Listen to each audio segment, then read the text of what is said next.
Olá pessoal, muito bom dia, seja bem-vindo aí a mais uma aula de filosofia com o seu professor, Célio Fernandes Rodrigues, aí, CFR, Praxis, ação, né? A palavra praxis em grego significa ação. E sejam muito bem-vindos aí a mais uma aula de filosofia. O que é a filosofia? A filosofia é essa busca pelo conhecimento, é a busca pelo conhecimento. Eu nunca tenho posse dele, eu estou sempre em busca de algo a mais, eu estou sempre em busca do conhecimento, eu não tenho posse dele. Ninguém é o dono da verdade, é o dono do conhecimento. Eu estou sempre em busca. A filosofia é a busca. A verdade, ela está em constante mudança, transformação, é uma metamorfose. O que era verdade no século passado, no século XX, hoje já se mudou. O que era uma regra lá no século XX, no século XXI já se mudou. O que era uma lei antes, a lei já foi alterada, né? Ou seja, o que era verdade no século XVII, XVIII, hoje já se transformou, né? Quando a mulher não podia votar, hoje a mulher já vota. Quando os casamentos eram vistos de maneira egoísta e por benefício financeiro, hoje não, hoje as pessoas já têm um olhar mais das relações, mais pelo amor. Então a filosofia significa isso, uma busca, né? É uma busca pelos princípios, pelas questões fundamentais, principalmente da existência, da vida, o que é a vida, o que é a existência, o que é a ética, o que é a moral, né? Ou seja, essa busca pelo sentido da vida, a busca pelo conhecimento. O que é o conhecimento, como se constrói esse conhecimento, é possível conhecer alguma coisa, né? Então é a busca, né? É o questionamento aí pelos princípios fundamentais que envolvem a existência humana, psicológica, mental, metafísica e empírica, da experiência, das emoções, dos sentidos da vida humana, que acaba também por trazer uma reflexão, por trazer um amadurecimento nas nossas próprias decisões, nas nossas próprias escolhas, quando você aplica isso realmente à sua vida, se tornando uma pessoa mais virtuosa, uma pessoa de princípios, de qualidade, ou uma pessoa de vícios, de maus hábitos, que vai estar determinada ali, principalmente nos seus hábitos. O hábito, dentro da filosofia, principalmente empírica, do inglês David Hume, vai falar que é uma lei. O hábito é uma lei na qual vai decidir realmente aonde você vai chegar, o que vai acontecer na sua vida, vai ser através dos seus hábitos. E dentro do geral, na filosofia no geral, o ser humano ele é feita uma leitura do ser humano, principalmente pelas emoções, pelas paixões. Porque o ser humano ele age muito pelas emoções, pelas paixões. Ele se deixa guiar, ele se deixa levar pelas emoções, né, por nossas paixões. A gente se leva por isso, né, se deixa se guiar por isso, pelo prazer, pelas necessidades básicas. E acaba que, né, o ser humano, por ser um ser dual de espírito, alma, intelecto, razão, e um ser, né, físico, de carne e osso, que tem emoções, sentimentos e paixões, né? Então ele é um ser considerado dual, né, de duas partes, por assim dizer, na qual a maioria dos seres humanos se guiam mais pelas suas emoções, pelas suas paixões, e não pelo seu intelecto, pela sua razão.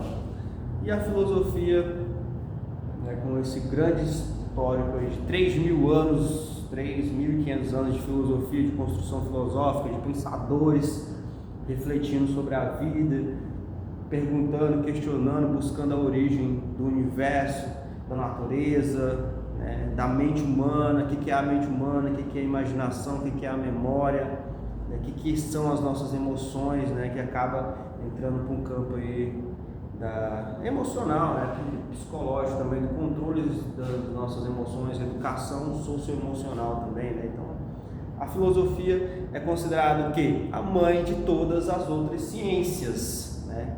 ou seja, é dela que pariu, né, a área, a física, a química, a matemática, a biologia, as ciências da natureza, as ciências humanas, né, as ciências, todas as outras ciências aí, né, tudo tem um fundo filosófico. Você vai entrar na universidade, você vai o quê? A base dos primeiros períodos ali é filosofia. A base de tudo é filosofia, leitura, né? Você tem que ler, tem que estudar, você tem que buscar, você tem que ir atrás de construir sua história, seu conhecimento, né? Porque é uma construção, não é? Você não passa o conhecimento para outra pessoa, né? A gente ouve, escuta, aprende com as outras pessoas, mas você busca, você também constrói o conhecimento. Então a filosofia é isso, sempre a gente lembrar que ela é uma busca, ela não é uma posse.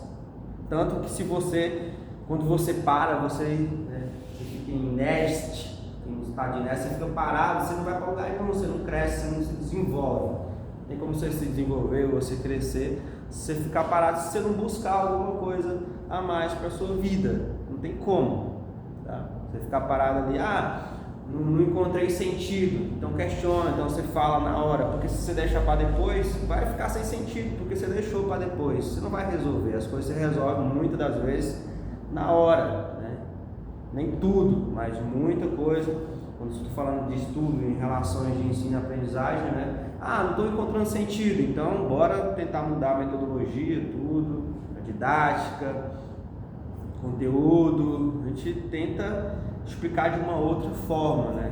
Às vezes, porque a mesma mensagem que eu passo aqui para você, para vocês, né, pode chegar de diferentes formas em determinadas pessoas. Cada pessoa aprende de uma determinada maneira, né?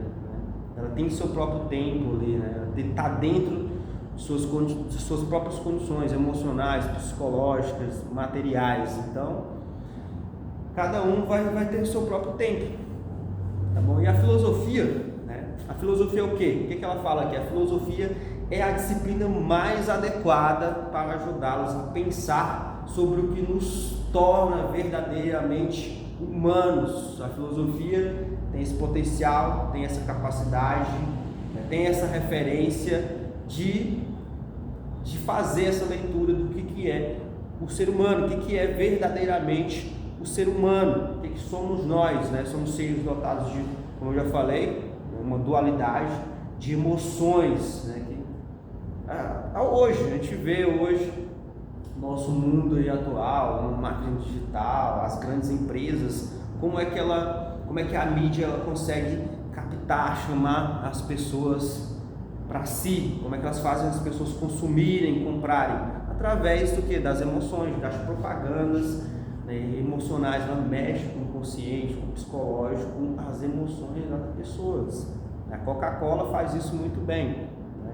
Ela não vende só um produto, ela vende emoção, ela vende prazer. Então quando a pessoa já vai comprar, quero Coca-Cola, então a Coca-Cola ela está vendendo, não é só o refrigerante, ela está vendendo ali um momento de prazer, ela está vendendo uma imagem, ela está vendendo uma emoção, né? Ela está passando, por isso que ela é a top 1 do marketing digital na relação de vendas, né, de propaganda, por exemplo.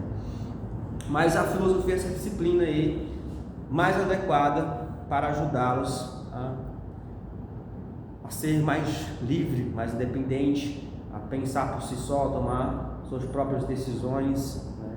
Sejam elas boas ou ruins, vai depender de você, de sua capacidade de ser virtuoso, de suas habilidades, da sua capacidade de usar o conhecimento a seu favor também, né? Ou seja, atualmente nós estamos vivendo um momento histórico em que muitas pessoas redescobrem, né? Muitas empresas redescobrem a importância do pensamento filosófico. Ou seja, as grandes empresas hoje estão valorizando os profissionais dotados de conhecimento filosófico, porque eles são capazes de quê? De análises mais globais, de ter uma análise do mundo, um conhecimento de mundo também, não só um conhecimento de sala de aula, circular, ou só uma experiência, mas uma visão ampliada, histórica do mundo, que já aconteceu no mundo, de como está atualmente o contexto da humanidade. Ou seja, são capazes de análise mais global, análise mais globais e pensamentos também considerados mais complexos, né? Experiências mais complexas. Então, pensar bem faz bem também. Então, vamos desmontar um estigma, né? O estigma é uma coisa ruim, né? Pesa na vida das pessoas, né? É julgado, é estigmatizado, né? As pessoas lançam uma energia ruim, às vezes, para você e para as pessoas, né? E o que eu quero dizer com isso? O que eu quero dizer?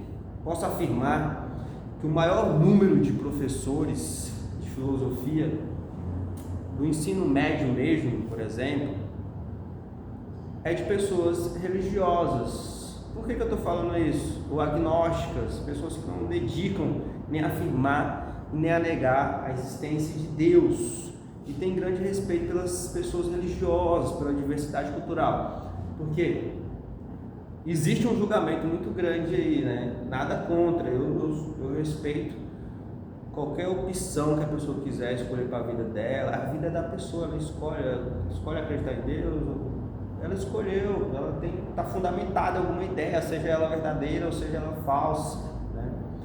Então a vida do outro, né, as escolhas do outro, às vezes não cabe muito bem assim, né? Ou seja, nosso papel é o quê? É ensinar. Eu estou desmontando um estigma porque muitas pessoas julgam que os filósofos, não acreditam em Deus, que não sei o que lá que é isso. É um preconceito, né? Um prejuízo, né? Você tem um preconceito antes de realmente conhecer a coisa, né? Um pouco, ter uma experiência a respeito daquilo, da pessoa ou da profissão, e já julga a pessoa. E na verdade a grande maioria das pessoas, desses profissionais, eles não estão preocupados em afirmar, né, ou se dedicarem a saber realmente se existe ou se não existe. Eu mesmo sou uma pessoa muito religiosa, né, que tenho fé, que acredito muito, que necessito também de Deus, da presença de Deus, necessito, que busco também, né, ser melhor, e estou nessa busca também, né, de ser um ser humano melhor, de ser uma pessoa melhor, né, de buscar o melhor para mim, de buscar a minha espiritualidade, de mudar, de ser uma pessoa melhor também, através de Deus, através do lado bom que o ser humano tem, né, porque ele não tem só o lado bom, tem também um lado ruim, e a humanidade também vai mal, né? A maldade está muito grande no mundo, e é isso. Ou seja, queremos ou não queremos formar cidadãos livres, que pensam por si, responsáveis e construtores de uma sociedade respeitosa e democrática. Eu posso dizer que a educação luta, peleja para fazer isso acontecer. Falta estrutura, falta investimento, falta mecanismo, falta mais amor, solidariedade, né? Falta mais políticas públicas para a educação, investimento pesado mesmo na infraestrutura, na estrutura da educação para realmente mudar a realidade. Ou seja, eu falo que a questão, queremos ou não queremos, eu acredito que muitos querem, e alguns eu acho que não querem não, devido a, acho que também questão de ideologia, de questão de poder, porque o poder, né, ele é bom, pode se considerar que ele é bom, só que ele corrompe também, corrompe até os melhores. E quando você tem um poder, você quer dominar, você quer manter o controle. E às vezes eu acredito assim, na minha visão, no meu ponto de vista, na minha opinião, que a educação ela é libertadora, ela traz liberdade, ela traz consciência para as pessoas. Elas vão se tornar conscientes, elas não vão ficar satisfeitas com a realidade na qual ela está entregue, né? Na qual a realidade é, ou seja, eu consigo ver a realidade dessa maneira e consigo julgar que isso não deveria ser dessa forma, que o país não deveria estar melhor, que deveria ter menos corrupção, que deveria ter mais ética, que deveria ter mais respeito, que deveria ter mais bondade, que deveria ter mais solidariedade entre as pessoas, A educação é libertadora, ela torna as pessoas conscientes. E, na minha opinião, acho que tem alguma coisa que impede esse processo, essa evolução, esse desenvolvimento, esse investimento aí, que me parece que querem continuar com esse controle, com esse poder sobre as pessoas. Porque quanto mais somos ignorantes, eu não sei de nada, né? Eu sei muito pouco. E eu sei que quando você sabe, quando você é uma pessoa que é bem instruída, que é bem orientada, que sabe das leis, sabe das coisas, você não vai se deixar levar pelos outros, você não vai com a manada, você não vai ser o que Maria vai com as outras, né? Porque você é experiente, você sabe como é que funcionam as coisas. Então a educação, ela traz essa liberdade. Ou seja, queremos ou não queremos formar cidadãos livres? Sim, queremos cidadãos construtores de uma sociedade respeitosa, de uma sociedade democrática, né? É aquela luta do bem contra o mal, né? É sempre isso. O ser humano é bom, mas tem um lado ruim também, e tem essa peleja, essa luta. Se esse é um dos objetivos centrais da educação, então filtrar aquilo que chegará aos estudantes, deixando a filosofia em segundo plano, que já tem acontecido muitas vezes, que eu já presenciei durante a faculdade, durante a universidade, sempre essa questão política, essa briga para tira a filosofia do currículo, coloca a filosofia de novo em segundo plano, e fica essa bagunça aí, ou seja, acaba deixando a filosofia em segundo plano e ao gosto das possibilidades opcionais, né? Porque a filosofia, ela não é uma filosofia realmente, não é uma disciplina, não é um componente realmente prático, você está praticando assim, prático no que eu falo que nem as ciências da natureza, né? Que você realmente tem a própria natureza para você utilizar como ferramenta para poder, né, criar hipóteses, teorias, experimentos, fenômenos.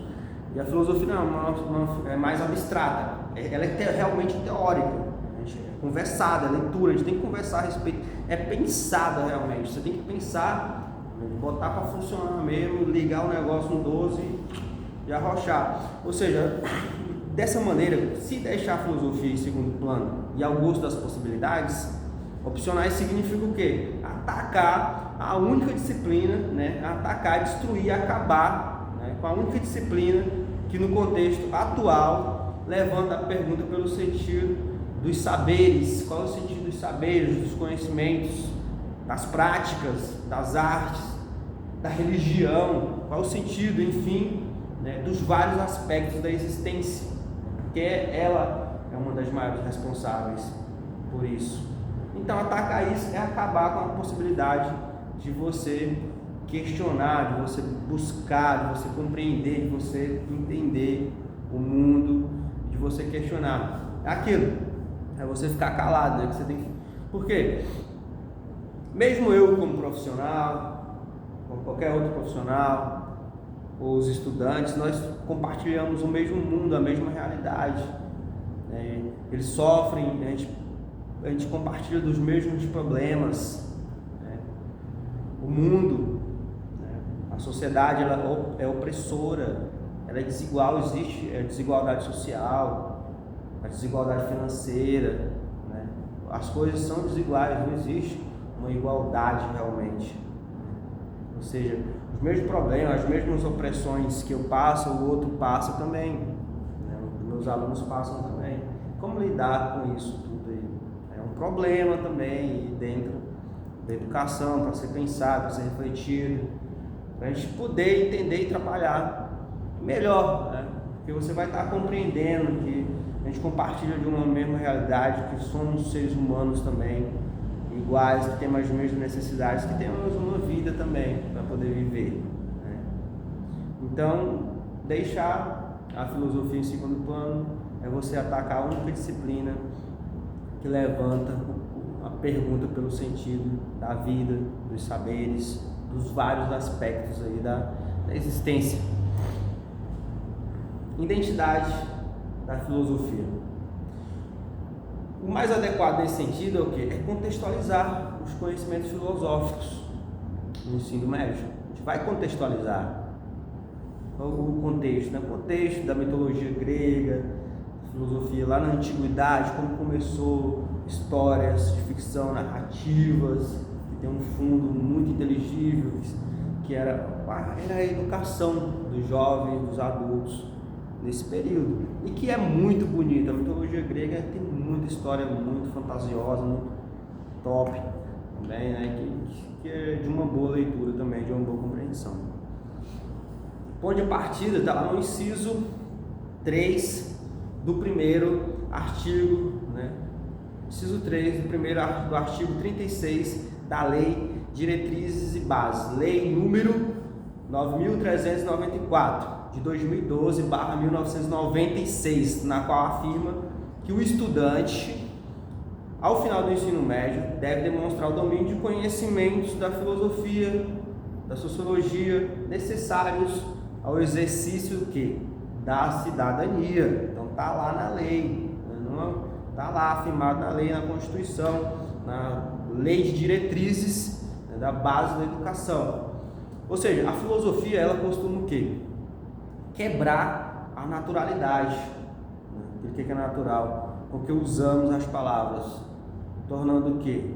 Tornando-se o quê? Reflexão, né? Ou seja, responder a uma questão, por exemplo, o que é a filosofia? É procurar responder, se baseado em conceitos pelos quais elabora seu pensamento. Ou seja, é responder pelas suas experiências no qual você já trabalhou, no qual você já vivenciou ao longo do tempo.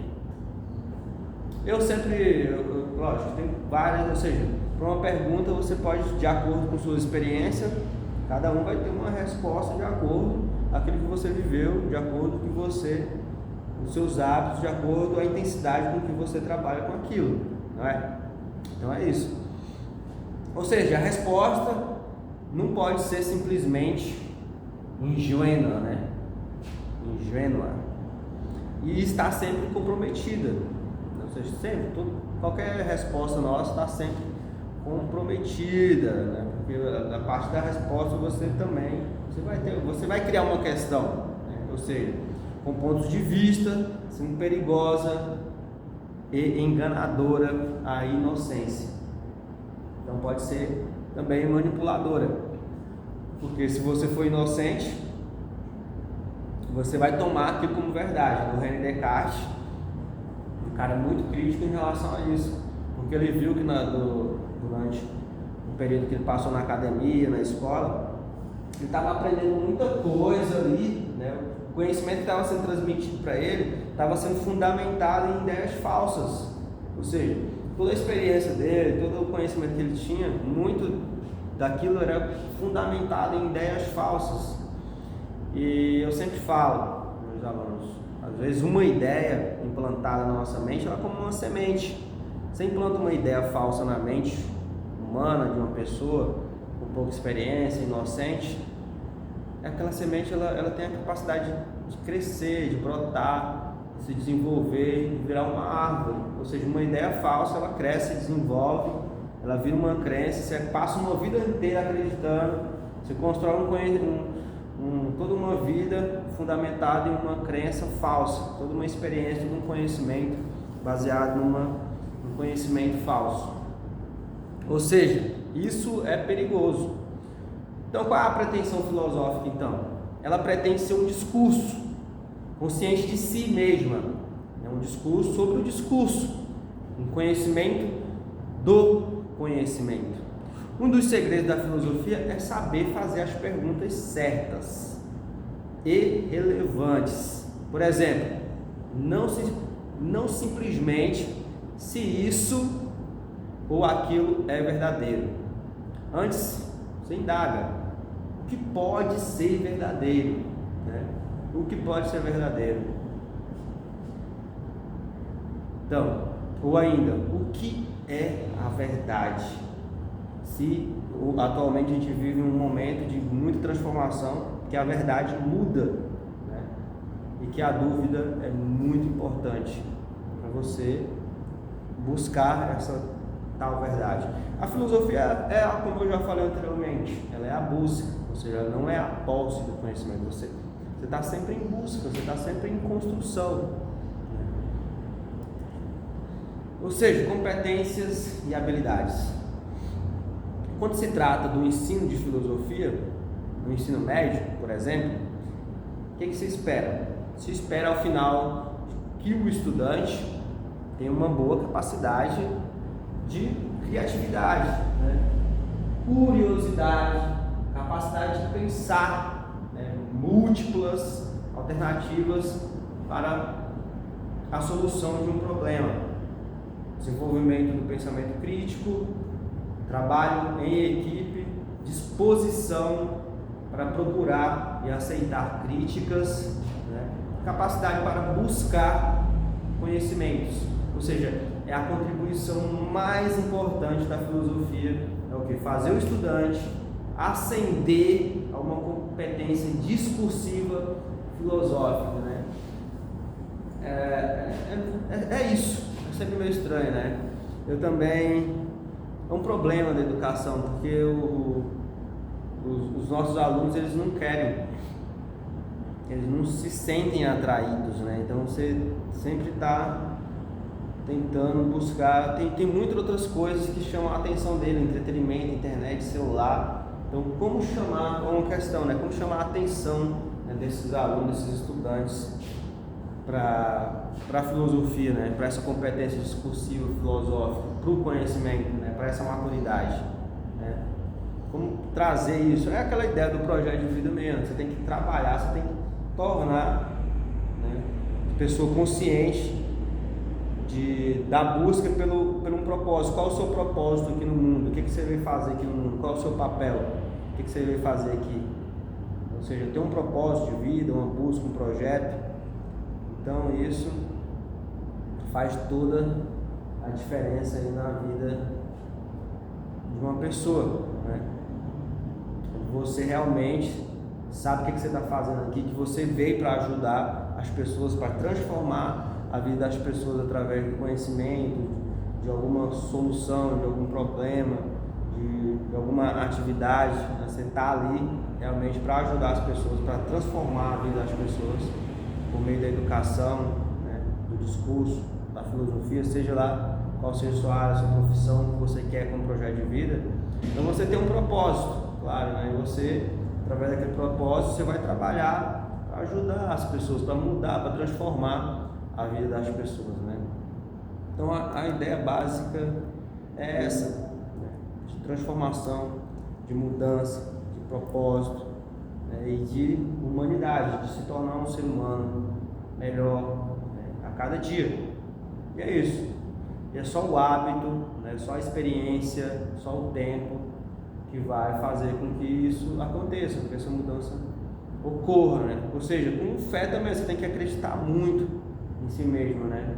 Hoje, no nosso mundo, as pessoas estão sofrendo muito com ansiedade, com problemas emocionais, com relacionamentos, né? Os relacionamentos já são muito fluidos, a mesma hora que profissão, trabalho você tem, mesmo depois você já não tem mais, tudo muito rápido, muito líquido, né? Que fala sociedade líquida. As pessoas sofrem muito com ansiedade, com depressão, com tristeza, com dúvidas, né? Muita opressão também, né? Eu acho que o mundo cobra demais também. Você tem que vencer, você tem que conseguir, não sei o que lá, não sei o que isso. Você tem que possuir, né? As pessoas já te olham pelo que você tem, né? Isso já de muito tempo já vejo isso, né? Então tá todo mundo louco, correndo atrás aí para conseguir alguma coisa na vida. E a gente precisa, lógico, a gente precisa. Também não posso, né, romantizar aqui a pobreza, né? Também não é isso, né, que a gente precisa. Tanto que a gente está num contexto, né? Vamos olhar para o nosso contexto, né? A gente está num contexto, não tem para onde correr, cara. Ou você consegue as coisas ou você não consegue. Mas também a vida não é só isso. Além disso, tem gente que passa a vida inteira correndo atrás disso e não vive, não ama uma pessoa de verdade, não tem tempo para viver, não aproveita as relações, né? É muita futilidade, é muita falsidade, é muita trairagem, muita traição. Então, a cada dia mais complicado. A realidade é essa. Então é melhor, né, você focar em seu objetivo, seu propósito, criar estratégias, né, ir devagar e aos poucos conseguir, né, se superar a cada dia mais também, né? Então a gente tem que estar sempre buscando o quê? Além de que é filosófico também, né? Se motivar, tem que buscar me motivar de alguma forma para eu poder alcançar aqueles objetivos, cuidar da saúde, cuidar da questão emocional, cuidar da mente, é isso. E também ninguém é feliz sozinho, né? Então é isso também. A gente tem que viver a vida, tem que ter alguém para amar, tem que ter pessoas, tem que estar perto também da família. O Aristóteles sempre fala, né? Não fique longe da família, tem que ter uma família também, tem que ter pessoas próximas também, porque ninguém sozinho é feliz. E é um tema que eu gosto muito, porque o ser humano, né, a gente faz tudo, a gente luta para conseguir todas as coisas, realizar nossos sonhos, conseguir uma profissão, mas no fundo, por quê? Nós queremos ser felizes. Quem é que não quer ser feliz? A nossa busca é pela felicidade. A gente cuida do nosso corpo, da nossa saúde, porque a gente quer ser feliz, a gente quer viver bem, quer ter um conforto, né? Quer ter uma família, quer ter um amor na nossa vida, né? Quer ter o respeito, quer ter o reconhecimento, né?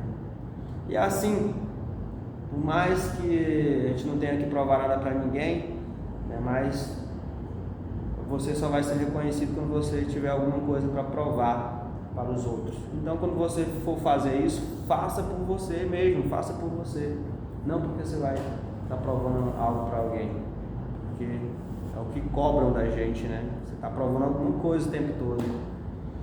Mas é isso.